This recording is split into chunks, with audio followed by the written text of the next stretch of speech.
Hello बच्चों, basic calculus series के 7th video में आप सभी लोगों का बहुत बहुत वेलकम है। और जो हमारा आज का वीडियो है इसमें हम लोग सीखेंगे इंटीग्रेशन का तीसरा रूल जो कि है मेथड ऑफ सब्स्टिट्यूशन। और आज मैं आप लोगों को बताऊंगा कि डेफिनेट इंटीग्रेशन क्या होता है और कैसे किसी फंक्शन का डेफिनेट इंटीग्रेशन कैलकुलेट किया जाता है। तो चलिए आइए जल्दी से वीडियो को स्टार्ट करते हैं। तो सभी लोग अपनी नोटबुक्स पर हेडिंग डाल लीजिए, इंटीग्रेशन बाय सब्स्टिट्यूशन। अच्छा भाई, अब ये जो मेथड ऑफ सब्स्टिट्यूशन है ये हम लोग कब कब यूज करेंगे, सबसे पहले आइए ये देख लेते हैं हम लोग। ठीक है, इसमें कुछ केसेस होंगे, जब इस तरीके के केसेस हमारे सामने आएंगे तब हम लोग जो है मेथड ऑफ सब्स्टिट्यूशन यूज करेंगे। जैसे पहला केस है केस नंबर 1, हमें दिया हुआ है i is equal to F dash X upon F of X into D X. यहाँ पर एफ ऑफ एक्स एक्स का कोई फंक्शन है और ये जो एफ डैश एक्स है ये एफ ऑफ एक्स का डिफरेंशिएशन लिखा हुआ है। ठीक है, तो जब जब कभी भी हमें ऐसा केस दिखाई देगा तो हम हमेशा मेथड ऑफ सब्स्टिट्यूशन यूज करेंगे। तो ये तो पहला केस हो गया। इसके अलावा और क्या हो सकता है? Case number 2, i is equal to integration of F dash x into F of X into D x. यहां पर क्या है, यहां पर एफ ऑफ एक्स का जो ये डिफरेंशिएशन है ये एफ ऑफ एक्स के साथ मल्टीप्लाइड है। यहां पर क्या था, एफ ऑफ एक्स का जो डिफरेंशिएशन था वो न्यूमरेटर में था और एफ ऑफ एक्स डिनोमिनेटर में था। तो यहां पर दोनों एक दूसरे के साथ डिवाइड हो रहे थे, यहां पर दोनों आपस में मल्टीप्लीकेशन में है। या फिर तीसरा केस क्या हो सकता है, i is equal to F dash x into G of F of X. तो जब कभी भी इन तीनों में से कोई केस हमको दिखाई देगा तो हमेशा इन केसेस को सॉल्व करने के लिए हम लोग मेथड ऑफ सब्स्टिट्यूशन फॉलो करेंगे। ठीक है, तो यहां पर क्या स्टेप्स रहेंगे इंटीग्रेशन को सॉल्व करने के, ये हम लोगों को सीखना है। तो देखिए, हम लोग क्या करेंगे, चाहे केस 1 हो, चाहे केस 2 हो, चाहे केस 3 हो, हम लोग क्या करेंगे, जो एफ ऑफ एक्स है इसको हम लोग z मान लेंगे। ये तो पहला स्टेप हो गया। अब इस इक्वेशन को हम लोग डिफरेंशिएट कर देंगे। तो जैसे ही मैं इस इक्वेशन को डिफरेंशिएट करूंगा तो जो एफ ऑफ एक्स है, एफ ऑफ एक्स का तो डिफरेंशिएशन एफ डैश एक्स बन जाएगा equals to dz by dx। भाई एफ ऑफ एक्स डिफरेंशिएट होकर के एफ डैश एक्स हो गया और z डिफरेंशिएट होकर के dz बाई dx हो गया। ठीक है, अब अगर मैं यहां पर क्रॉस मल्टीप्लीकेशन कर लेता हूं तो ये बन गया dz is equal to F dash x into dx। तो यहां पर मुझे दो इक्वेशंस दिखाई दे रही हैं, एक तो dz is equal to F dash x into dx और दूसरी इक्वेशन दिखाई दे रही है F of X equal to z। अब इन्हीं दो इक्वेशंस को यूज करके हम लोग इन इंटीग्रेशंस को सॉल्व करेंगे। ठीक है, तो पहले आप लोग इसको नोट डाउन कर लीजिए, फिर मैं आगे एक्सप्लेन करता हूं। तो पॉज करके पहले इतना नोट कर लीजिए।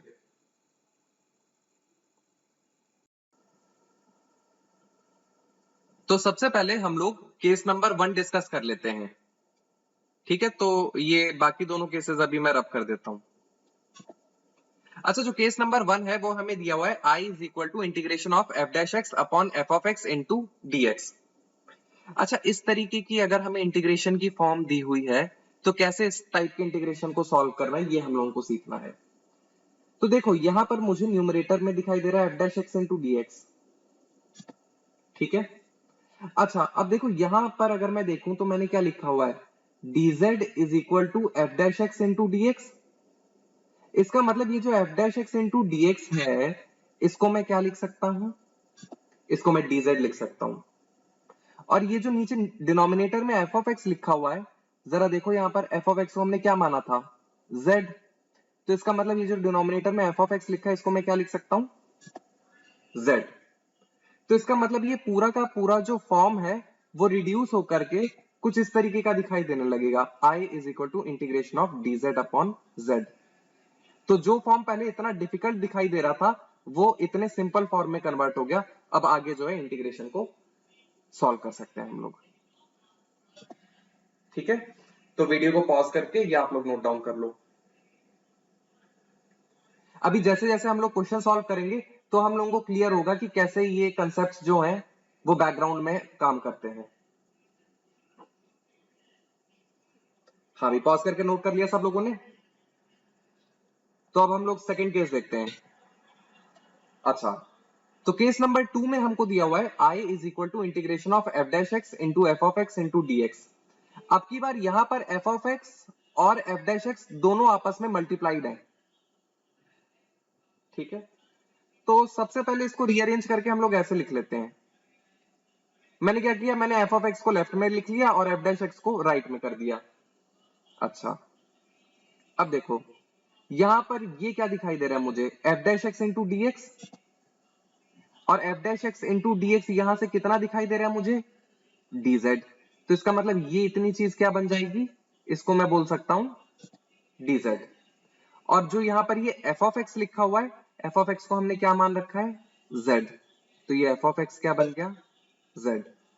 तो इसका मतलब ये जो पूरा का पूरा इंटीग्रेशन था, इसको रिड्यूस करके हम लोग क्या लिख सकते थे, I is equal to integration of z dz। ठीक है, तो इस तरीके की जो फॉर्म थी वो फाइनली रिड्यूस होकर के ऐसी सी बन गई। ठीक है, तो वीडियो को पॉज करके ये भी नोट डाउन कर लो। हाँ भाई, पॉज करके नोट कर लिया सब लोगों ने। आओ अब केस नंबर 3 देख लेते हैं। अच्छा देखो, केस नंबर 3 में हमें दिया हुआ है integration of F dash x into G of F of X into D X. अच्छा देखो, इसको भी रीअरेंज करके हम लोग ऐसे लिख लेते हैं। मैंने क्या किया, मैंने जी ऑफ एफ ऑफ एक्स को लेफ्ट में लिख लिया और एफ डैश एक्स को राइट में कर दिया। अब ये जो इतना पार्ट लिखा हुआ है F dash x D x, ये जो F dash x D x लिखा हुआ है, ये हम लोग जानते हैं क्या है, ये F dash x D x क्या है, dz। तो ये F dash x D x को मैंने क्या लिख दिया, dz। और यहां पर लेफ्ट में लिखा हुआ है g of F of x, g के अंदर एफ ऑफ एक्स रखा हुआ है, और एफ ऑफ एक्स को हम क्या मान करके चल रहे हैं, z। तो ये एफ ऑफ एक्स बन गया z। तो इसका मतलब अब इस पूरे को अगर मैं रिड्यूस करूंगा तो क्या बन जाएगा, I is equal to integration of g of z into dz। तो फाइनली इस तरीके से हमारा इंटीग्रेशन रिड्यूस हो गया। ठीक है, तो वीडियो को पॉज करके ये भी नोट कर लो आप। अब ये तो अभी तक हम लोगों ने कंसेप्ट सीखा। अब कंसेप्ट क्लियर होगा जब हम लोग इस पर बेस्ड क्वेश्चन सॉल्व करेंगे। ठीक है, तो अब हम लोग खूब सारे क्वेश्चन सॉल्व करेंगे और उनमें इन कंसेप्ट को यूज करेंगे, तो जो है हमको चीजें जो है बिल्कुल क्रिस्टल क्लियर हो जाएंगी। ठीक है, तो जल्दी से इसको नोट डाउन कर लो आप लोग।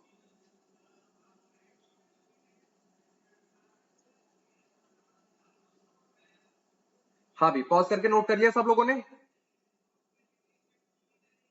तो आइए क्वेश्चन सॉल्व करना स्टार्ट करते हैं। तो क्वेश्चन दिया हुआ है सॉल्व द फॉलोइंग इंटीग्रल्स, और क्वेश्चन का पहला पार्ट हमको दिया हुआ है I is equal to integration of 2 sin x cos x dx। अच्छा, तो हमें ये इंटीग्रेशन सॉल्व करना है 2 sin x cos x। तो एक काम करते हैं, यहां पर देखो ये 2 जो है ये तो कांस्टेंट है ना, और हमने क्या सीखा है, जब भी कोई कांस्टेंट किसी फंक्शन से मल्टीप्लाइड रहता है तो इंटीग्रेशन से बाहर आ जाता है। तो इसका मतलब मैं इसको ऐसे लिख सकता हूँ, I is equal to 2 into integration of sin x cos x dx, क्योंकि भाई 2 कांस्टेंट था तो इंटीग्रेशन से बाहर आ गया। ठीक है, यहां तक बात एकदम क्लियर है। अब यहां पर देखो, दो फंक्शंस आपस में मल्टीप्लाइड दिखाई दे रहे हैं, sin x into cos x। अच्छा, अगर मैं sin x को f of x मान लेता हूं तो क्या कोई फायदा होगा? हाँ, sin x को अगर मैं f of x मानता हूं तो sin x का जो डिफरेंशिएशन है f डैश x, वो कितना होना चाहिए, cos x। तो इसका मतलब अगर ये f of x लिखा हुआ है तो ये जो cos x है ये क्या बन गया, f डैश x। ठीक है, तो इसका मतलब ये कैसा दिखाई देने लगा, f of x multiplied with f dash x into dx। तो यहां पर हम लोग मेथड ऑफ सब्स्टिट्यूशन अप्लाई कर सकते हैं। हम लोग क्या करेंगे, f of x को z मान लेंगे। तो चलिए आइए सॉल्व करते हैं। तो हमने क्या करा, जो sin x था उसको पुट कर दिया z। अब अगर मैं इस इक्वेशन को डिफरेंशिएट करता हूं तो sin x का डिफरेंशिएशन हो जाएगा cos x और z का डिफरेंशिएशन हो जाएगा dz by dx। अब अगर मैं क्रॉस मल्टीप्लाई कर लेता हूं तो मैं कह सकता हूं cos x dx is equal to dz। ठीक है, तो इसका मतलब अब ये वाला जो इंटीग्रेशन लिखा हुआ था इसको देखो अब मैं क्या लिख सकता हूं, I is equal to 2 into integration of, देखो ये जो साइन एक्स था, साइन एक्स को मैंने मान लिया z, और ये जो cos x dx है, ये cos x dx देखो कितना हो गया dz, तो क्या बन गया dz। तो फाइनली जो इंटीग्रेशन पहले ऐसा दिखाई दे रहा था वो अब इस तरीके का दिखाई देने लगा।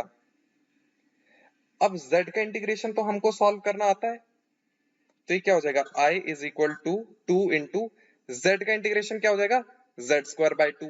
कैसे, पावर बढ़ाई, बढ़ी हुई पावर से डिवाइड करा, तो ये इंटीग्रेशन क्या बन गया z square by 2 plus c। भाई जब भी कभी इंटीग्रेशन परफॉर्म करेंगे तो कांस्टेंट तो आएगा साथ में। अच्छा अब देखो ये 2 और 2 तो आपस में कैंसिल आउट हो जाएंगे, तो मैंने क्या किया इन दोनों 2 को कैंसिल आउट कर दिया, तो फाइनली I कितना आ गया, I is equal to Z square plus C. But mind it, हमें जो आंसर है वो x में रिपोर्ट करना है, जबकि हमारा आंसर z में आ रहा है, तो कोई चिंता वाली बात नहीं है। यहां पर देखो z कितना है sin x है, तो इसका मतलब हमारा आंसर आया जेड स्क्वायर प्लस सी, तो हम z की जगह पर sin x सब्सटीट्यूट कर देंगे, तो हमारा आंसर क्या हो जाएगा I is equal to sine square X plus C. So this will be the final answer. ठीक है, तो वीडियो को पॉज करके इसको नोट कर लो। तो आइए अब हम लोग नेक्स्ट एग्जांपल देख लेते हैं। तो जो नेक्स्ट एग्जांपल है वो हमें दिया हुआ है integration of 2x sin x square dx। अच्छा अब हमको ये वाला इंटीग्रेशन सॉल्व करना है, तो सबसे पहले मैं इसको देखो रीअरेंज करके लिख लेता हूं। मैंने इसको ऐसे लिख दिया integration of sign of x square into 2x dx। बस मैंने क्या किया ये 2x को जो है दूसरी वाली साइड में लिख दिया। ठीक है, तो इस तरीके से मैंने इस इंटीग्रेशन को लिख दिया है। अच्छा आप देखो यहां पर ये एक्स स्क्वायर लिखा हुआ है, और एक्स स्क्वायर का डिफरेंशिएशन क्या होता है 2x। अच्छा तो अगर मैं इस एक्स स्क्वायर को एफ ऑफ एक्स मान लूं, तो ये जो 2x है ये इस एफ ऑफ एक्स का डिफरेंशिएशन लिखा हुआ है ना, तो इसका मतलब अगर ये x square F of x बन जाता है तो ये जो 2x है इसको मैं लिख सकता हूं एफ डैश एक्स। ठीक है, तो अब हम लोग क्या करेंगे, हम लोग एक्स स्क्वायर को पुट कर देंगे z, X square equal to z put कर दिया हम लोगों ने। तो अब अगर मैं इस इक्वेशन को डिफरेंशिएट करता हूं तो एक्स स्क्वायर का डिफरेंशिएशन हो जाएगा 2x और z का डिफरेंशिएशन हो जाएगा dz by dx। तो आई can say 2x is equal to dz by dx। अब अगर मैं क्रॉस मल्टीप्लाई कर लेता हूं तो मैं लिख सकता हूं 2x dx is equal to dz। ठीक है, तो अब जो ये इंटीग्रेशन है I can write I is equal to integration of, देखो साइन ऑफ एक्स स्क्वायर लिखा हुआ था ना, और एक्स स्क्वायर को हमने पुट कर दिया है z, तो इसका मतलब ये हो गया I is equal to integration of sine z।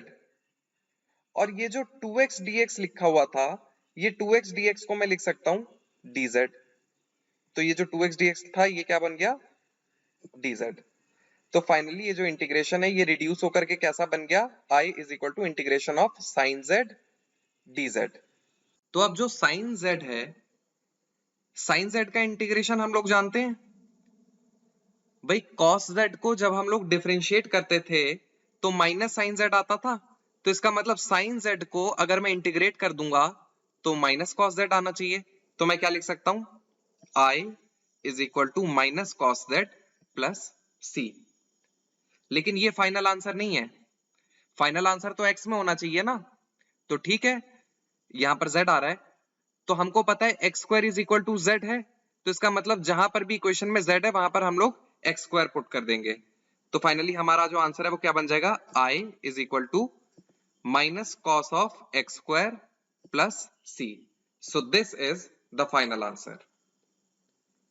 ठीक है, तो वीडियो को पॉज करके नोट कर लीजिए।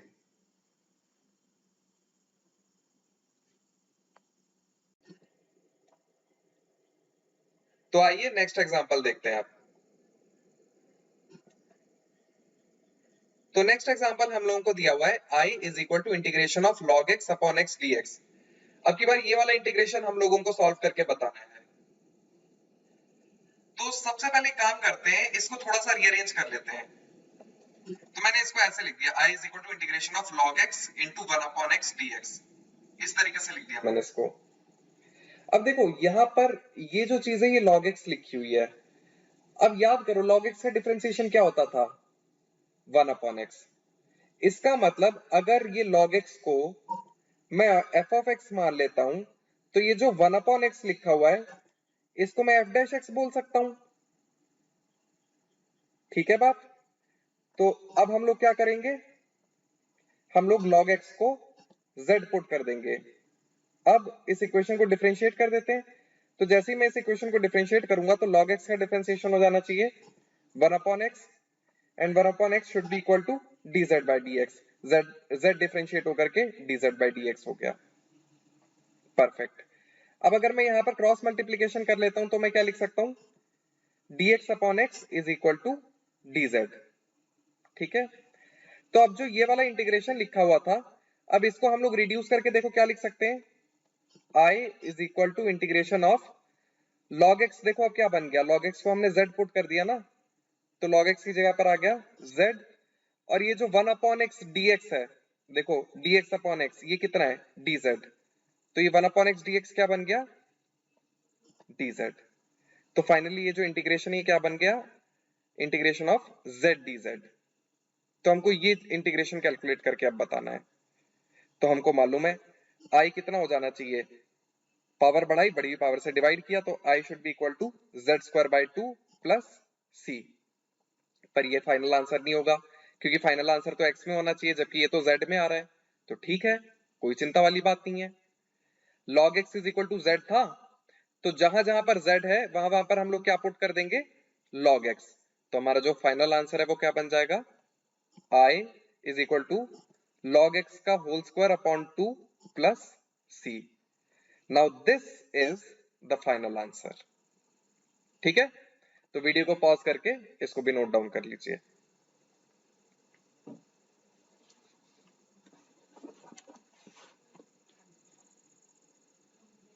हाँ भी जल्दी से वीडियो को पॉज करके नोट करो।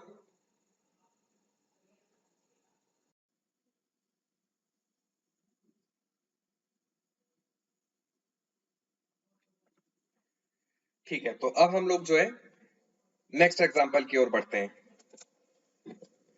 तो नेक्स्ट एग्जांपल हम लोगों को दिया हुआ है integration of 2x upon under root of x square plus 1 dx। तो मैं सजेस्ट करूंगा कि एक बार आप लोग वीडियो को पॉज करके पहले इस क्वेश्चन को खुद से ट्राई करो। अब मेथड तो आप लोगों को क्लियर हो चुका है।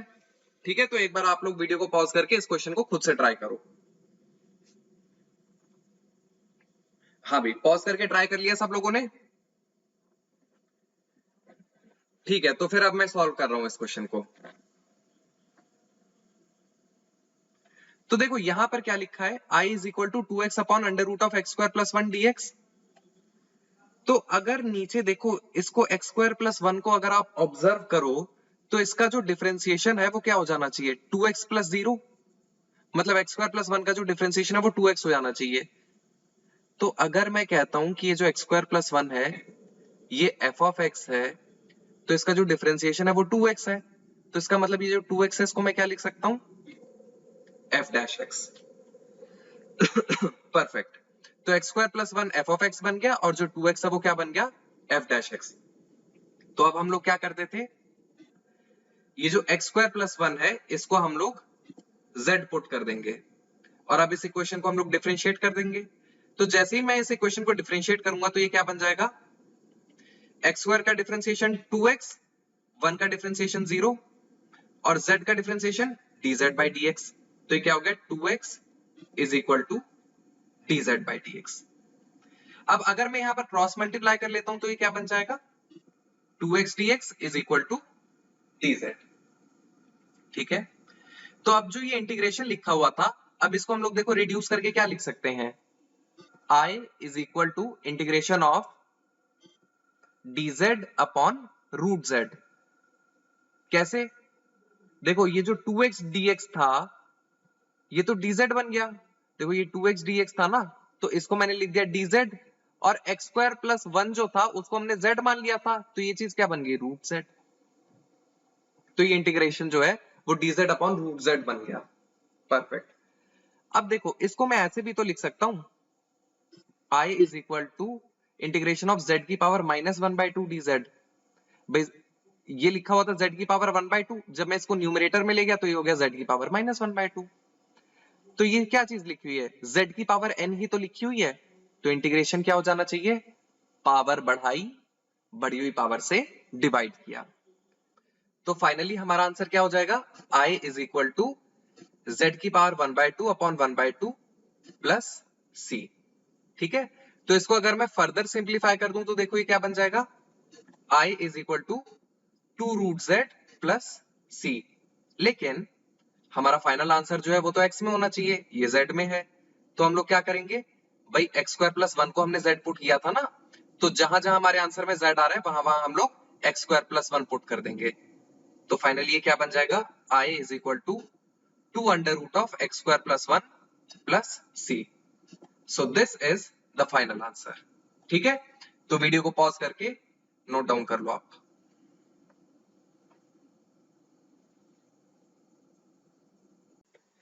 तो आइए अब नेक्स्ट एग्जांपल की ओर बढ़ते हैं। तो नेक्स्ट एग्जांपल हम लोगों को दिया है integration of cos of log of x upon x dx। तो ये इंटीग्रेशन हम लोगों को सॉल्व करना है।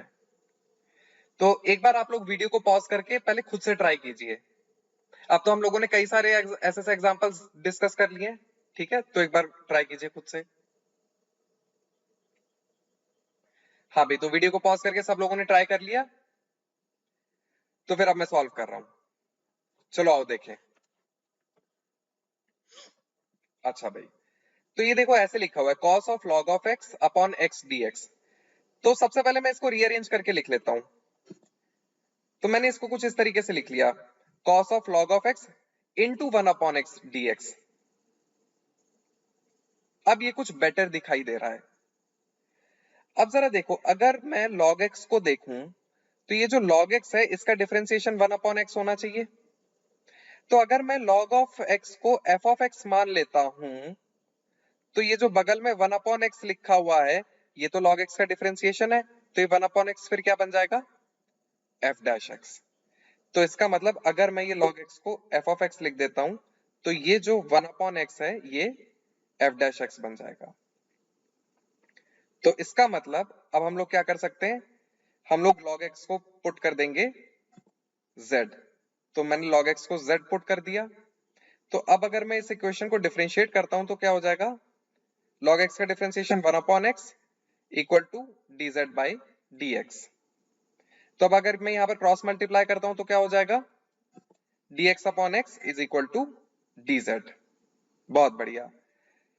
तो फाइनली जो ये इंटीग्रेशन लिखा हुआ है, अब अगर मैं इसको रिड्यूस करके लिखता हूं तो अब मैं क्या लिख सकता हूं, I is equal to integration of, अब जो पहले cos of log of x लिखा हुआ था, अब log x को तो मैंने z पुट कर दिया, तो ये cos of log of x को अब मैं क्या लिख सकता हूं, cos z।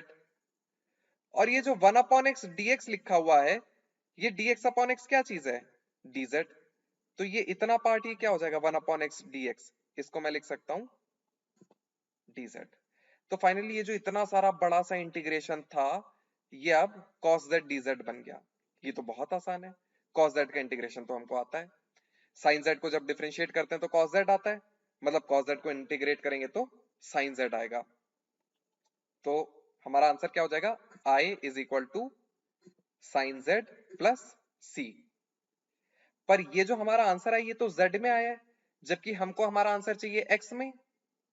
तो भाई जहां जहां पर z है वहां वहां पर हम लोग क्या करेंगे, log x पुट कर देंगे, क्योंकि log x is equal to z लिखा था ना हम लोगों ने। तो ये आंसर क्या बन जाएगा हमारा, I is equal to sine of log of x plus c। So this is the final answer. ठीक है, तो वीडियो को पॉज करके ये वाला एग्जांपल भी नोट कर लीजिए। So this was all about method of substitution. तो आई होप ये वाला कॉन्सेप्ट जो है वो अब सभी लोगों को क्लियर हो चुका होगा। तो अब हम लोगों को एक नेक्स्ट कॉन्सेप्ट और सीखना है जो कि है डेफिनेट इंटीग्रेशन। और डेफिनेटली ये काफी आसान है, तो बहुत मजा आएगा और ये फिजिक्स में भी काफी ज्यादा यूज होता है। तो चलिए आइए स्टार्ट करते हैं फिर। तो सभी लोग नए पेज पर हेडिंग डाल लीजिए डेफिनेट इंटीग्रेशन। आइए डेफिनेट इंटीग्रेशन को समझने की कोशिश करते हैं। जैसे सपोज हमको एक फंक्शन दिया हुआ है y is equal to f of x, ठीक है। अब अगर मुझे इस फंक्शन को इंटीग्रेट करना होता था, integration of F of x dx, तो ये होता था capital f of x plus c. इस तरीके से जो हम लोग इंटीग्रेशन कैरी आउट करते थे वो इंटीग्रेशन कहलाती थी इनडेफिनेट इंटीग्रेशन, जिसमें एक कांस्टेंट ऑफ इंटीग्रेशन भी आता था, ठीक है। जैसे सपोज एफ ऑफ एक्स जो है वो एक्स स्क्वायर है, तो जब एक्स स्क्वायर को हम लोग इंटीग्रेट करते थे तो क्या आता था, एक्स क्यूब बाई 3 प्लस सी। तो ये कैपिटल एफ ऑफ एक्स क्या बता रहा है, ये capital f of x x cube by 3 है। तो दोनों फंक्शंस अलग अलग है ना, तो इसका मतलब जब भी हम किसी फंक्शन को इंटीग्रेट करते हैं तो इंटीग्रेशन उस फंक्शन को एक दूसरे फंक्शन में ट्रांसफॉर्म कर देता है ना। हम लोगों ने सीखा था कि डिफरेंशिएशन और इंटीग्रेशन दोनों ही मैथमेटिकल मशीन्स होती हैं जो एक फंक्शन को दूसरे फंक्शन में ट्रांसफॉर्म कर देती हैं, ठीक है। ये बात क्लियर है हम लोगों को। खैर, हम लोगों को चर्चा करनी है कि व्हाट इज डेफिनेट इंटीग्रेशन। देखो, जब कभी भी हम लोगों को इस तरीके से इंटीग्रेशन रिप्रेजेंट कर दी जाती है, जैसे यहां भी हम लोगों को दिखाई दे रहा है integration of F of x dx, पर यहां पर एक चेंज आ गया है। यहां पर ये जो इंटीग्रेशन का सिंबल है, इसके नीचे दो वेरिएबल्स लिखे हुए हैं। एक तो नीचे में एक वेरिएबल लिखा हुआ है, एक वेरिएबल ऊपर लिखा हुआ है। ये जो x1 और x2 लिखे हुए हैं, इनको हम लोग कहते हैं लिमिट्स ऑफ इंटीग्रेशन। तो जब कभी भी इस तरीके से इंटीग्रेशन को रिप्रेजेंट किया जाता है तो इट इज अंडरस्टूड कि हम लोग अब की बार डेफिनेट इंटीग्रेशन कैलकुलेट कर रहे हैं। और डेफिनेट इंटीग्रेशन कैलकुलेट करने का क्या रूल होता है, जैसे हम लोग इनडेफिनेट इंटीग्रेशन कैलकुलेट करते थे, ठीक वही काम हमको करना है। तो हम लोग क्या करेंगे, जो integration of F of x dx होता था वो क्या होता था, f of x plus c होता था, लिख दिया हमने। पर साथ में हमने इसको ब्रैकेट में क्लोज करके लोअर लिमिट और अपर लिमिट भी मार्क कर दी। ये जो लिमिट्स ऑफ इंटीग्रेशन है ये भी मार्क कर दी, ठीक है। अब हम लोग क्या करेंगे, इस फंक्शन में जहां जहां भी x है वहां वहां सबसे पहले हम लोग अपर लिमिट सब्स्टिट्यूट करेंगे। तो क्या बन जाएगा, ये f of x two plus c minus, अब इसी फंक्शन में जो हमने इंटीग्रेट करके कैलकुलेट करा है, जहां जहां पर x है वहां पर हम लोग लोअर लिमिट सब्स्टिट्यूट कर देंगे x1। तो ये क्या बन जाएगा, f ऑफ x1 प्लस सी। तो अगर मैं इसको सिंप्लीफाई करूंगा तो देखो मुझे दिखाई दे रहा है कि c और c तो आपस में कैंसिल आउट हो जाएंगे, तो c को c से कैंसिल आउट कर दिया। तो फाइनली क्या आ गया हमारे पास, f of x2 minus f of x1। So this is the final result. तो यहां पर हम लोगों ने एक बहुत इंपॉर्टेंट चीज ऑब्जर्व करी, वो ये है कि जब कभी भी हम किसी फंक्शन का डेफिनेट इंटीग्रेशन कैलकुलेट करते हैं तो कांस्टेंट ऑफ इंटीग्रेशन नहीं आता है, क्योंकि वो इंटीग्रेशन की प्रोसेस के दौरान ही कैंसिल आउट हो जाता है, ठीक है। That is why it is called as definite integration, ठीक है। तो वीडियो को पॉज करके इसको नोट डाउन कर लो, फिर आगे अब हम लोग इसके ऊपर जब क्वेश्चन सॉल्व करेंगे तो हम लोगों को और अच्छे से समझ में आएगा। तो आइए फिर क्वेश्चन सॉल्व करना स्टार्ट करते हैं। तो जो पहला वाला एग्जांपल है ये मैं सॉल्व करता हूं, फिर इसके बाद वाले एग्जांपल्स आप ट्राई करिएगा। तो पहला एग्जांपल दिया हुआ है integration of X square calculate करना है और लिमिट्स वेरी कर रही हैं 3 से लेकर के 6 तक। तो डेफिनेट इंटीग्रेशन कैलकुलेट करने के लिए कह रहा है ये हमको। तो सबसे पहला स्टेप क्या होगा, हम लोग जो नॉर्मल इंटीग्रेशन हम लोग कैलकुलेट करते थे हम लोग वही करेंगे। तो हमको पता है एक्स स्क्वायर का इंटीग्रेशन क्या होता था, एक्स क्यूब बाई 3, ठीक है, लिख दिया हम लोगों ने एक्स क्यूब बाई 3। यहां तक तो कोई दिक्कत नहीं है। अब हम लोग क्या करेंगे, अब हम लोग यहाँ पर लिमिट्स मार्क कर देंगे। लोअर लिमिट हो गई 3 और अपर लिमिट हो गई 6। स्टेप नंबर 1 हो गया। अब क्या करेंगे, अब जो हमने ये इंटीग्रेशन कैलकुलेट करा है इसमें जहां जहां x है वहां सबसे पहले हम लोग अपर लिमिट सब्स्टिट्यूट कर देंगे। तो अपर लिमिट दी हुई है 6, तो ये क्या बन जाएगा 6³ अपॉन 3 माइनस इसी फंक्शन में जहां जहां x है वहां पर अब हम लोग लोअर लिमिट सब्स्टिट्यूट कर देंगे।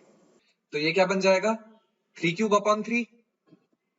ठीक है, तो अब सबसे पहले हम लोग जो है ये वाला जो ब्रैकेट है इसको सॉल्व कर लेंगे। तो ये हो गया 6³ अपॉन 3, तो इसको जब मैंने सॉल्व करा तो ये कितना बन गया 72 माइनस ये वाला जब मैंने ब्रैकेट सॉल्व करा तो ये कितना बन गया 9। तो फाइनली हमारे पास ये क्या बन गया 72 माइनस 9।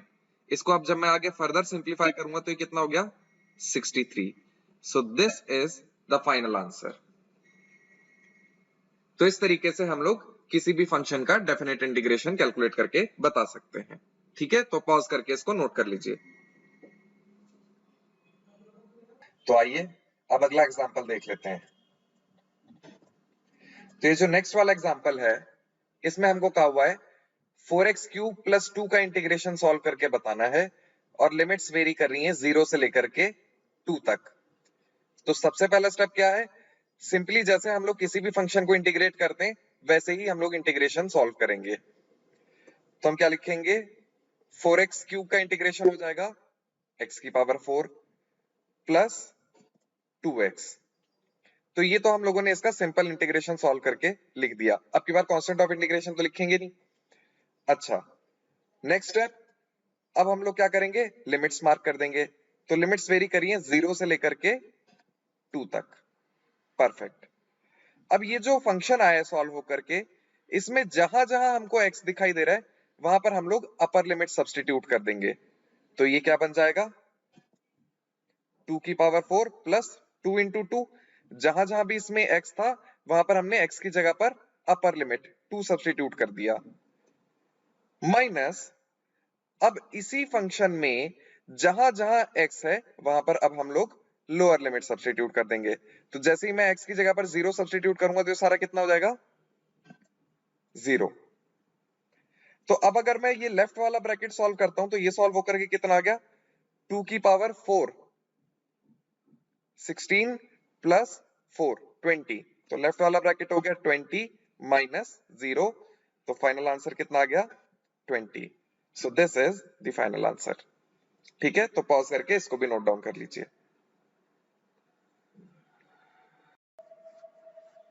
तो चलिए अब हम लोग अगला वाला केस देखते हैं।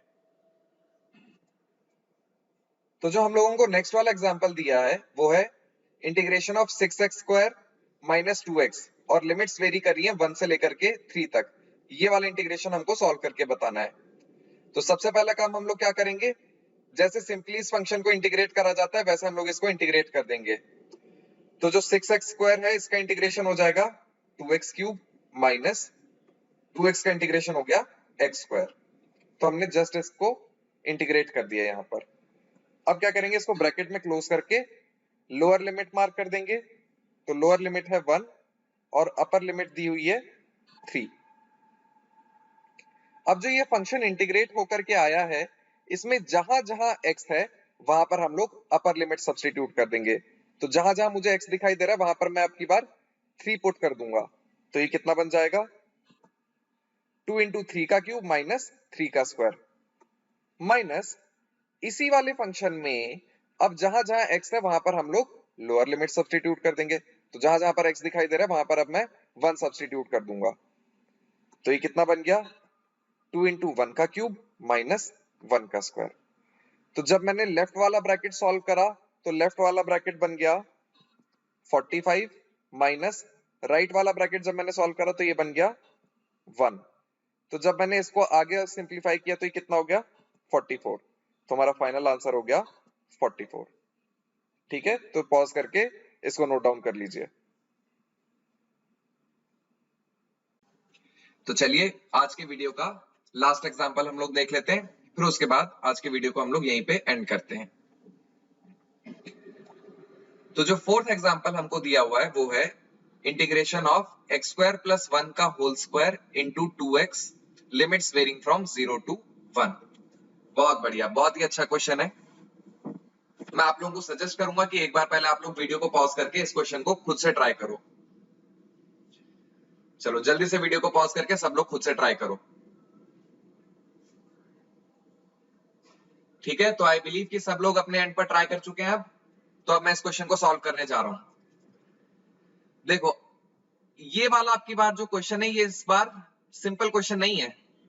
इसमें इस बार मेथड ऑफ सब्स्टिट्यूशन का कॉन्सेप्ट भी यूज होगा। ये लिखा हुआ है एक्स स्क्वायर प्लस 1 का होल स्क्वायर इंटू 2x। अगर मैं एक्स स्क्वायर प्लस 1 की बात करूं तो अगर मैं इसको डिफरेंशिएट करूंगा तो क्या आएगा, 2x। तो अगर ये एक्स स्क्वायर प्लस 1 को मैं f ऑफ x मान लूं तो ये 2x क्या हो गया, f डैश x। तो चलो आप सॉल्व करते हैं। तो एक्स स्क्वायर प्लस 1 को मैंने अज्यूम कर लिया f ऑफ x, तो ये जो 2x है ये बन गया f डैश x। तो अब हम लोग क्या करेंगे, ये जो एक्स स्क्वायर प्लस 1 है इसको पुट कर देंगे z। तो जैसे ही इस इक्वेशन को मैंने डिफरेंशिएट करा, क्या बन गया, 2x is equal to dz by dx। अब अगर मैं क्रॉस मल्टीप्लाई करता हूं तो ये बन गया 2x dx is equal to dz। बहुत बढ़िया। तो अब ये जो इंटीग्रेशन लिखा हुआ था ये रिड्यूस होकर के अब कैसा दिखाई देने लगा, इसको मैं लिख सकता हूं integration of z square into dz। भाई एक्स स्क्वायर प्लस 1 जो है उसको तो मैंने z मान लिया ना, तो ये एक्स स्क्वायर प्लस 1 का होल स्क्वायर लिखा हुआ है तो इसका मतलब ये z स्क्वायर हो गया। और ये जो 2x dx है ये यहां पर कितना बन गया, dz। तो ये 2x dx को मैंने यहां पर dz लिख दिया। तो अब अगर मैं इस इंटीग्रेशन को सॉल्व करूंगा तो ये क्या बन जाएगा, z स्क्वायर का integration z cube by 3। Perfect. तो ये जो इंटीग्रेशन था ये सॉल्व होकर के z क्यूब बाई 3 हो गया। लेकिन हमारा सारा आंसर x में होना चाहिए, तो कोई बात नहीं, z में आ रहा है ना, तो z क्या है, x स्क्वायर प्लस 1। तो जहां जहां z लिखा हुआ है वहां पर हम लोग x स्क्वायर प्लस 1 लिख देंगे। तो ये क्या बन गया, x स्क्वायर प्लस 1 का होल क्यूब डिवाइडेड बाय 3। अब ये तो हम लोगों ने सिर्फ इंटीग्रेशन सॉल्व किया है। अब हम लोगों को लिमिट्स भी तो सब्स्टिट्यूट करनी है। तो अब हम लोग क्या करेंगे, लिमिट्स पुट इन करते हैं। तो जो लोअर लिमिट थी वो कितनी बताई हुई थी हमको, 0, और अपर लिमिट हमको बताई हुई थी 1। तो अब जब इसको सॉल्व करना है तो मैं क्या करूंगा, जहां जहां इस इंटीग्रेशन में मुझे x दिखाई दे रहा है वहां वहां मैं 1 सब्स्टिट्यूट कर दूंगा। तो ये क्या बन जाएगा, 1 का स्क्वायर प्लस 1 का होल क्यूब बाय 3 माइनस, अब इसी इंटीग्रेशन में जहां जहां मुझे x दिखाई दे रहा है वहां पर मैं 0 सब्स्टिट्यूट कर दूंगा। तो ये क्या बन जाएगा, 0 का स्क्वायर प्लस 1 का होल क्यूब डिवाइडेड बाय 3। अब अगर मैं लेफ्ट वाले ब्रैकेट को सॉल्व करूं तो ये देखो क्या हो गया, 1 प्लस 1 2, 2 का क्यूब हो गया 8, तो ये कितना बन गया 8 बाई 3 माइनस, ये जो राइट वाला ब्रैकेट है ये हो गया 0 प्लस 1 1, 1 का क्यूब 1, तो ये हो गया 1 बाई 3, तो माइनस 1 बाई 3। तो अब जब मैं इसको आगे फर्दर सॉल्व कर दूंगा तो ये क्या हो जाएगा, 8 बाई 3 माइनस 1 बाई 3 जो कि हो जाएगा 7 by 3। So this is the final answer. ठीक है, तो इसको भी पॉज करके नोट डाउन कर लीजिएगा। तो आज की वीडियो को हम लोग यहीं पे एंड करते हैं। आई होप आप सभी लोगों ने वीडियो को एंजॉय किया होगा। So thank you for watching, have a nice day.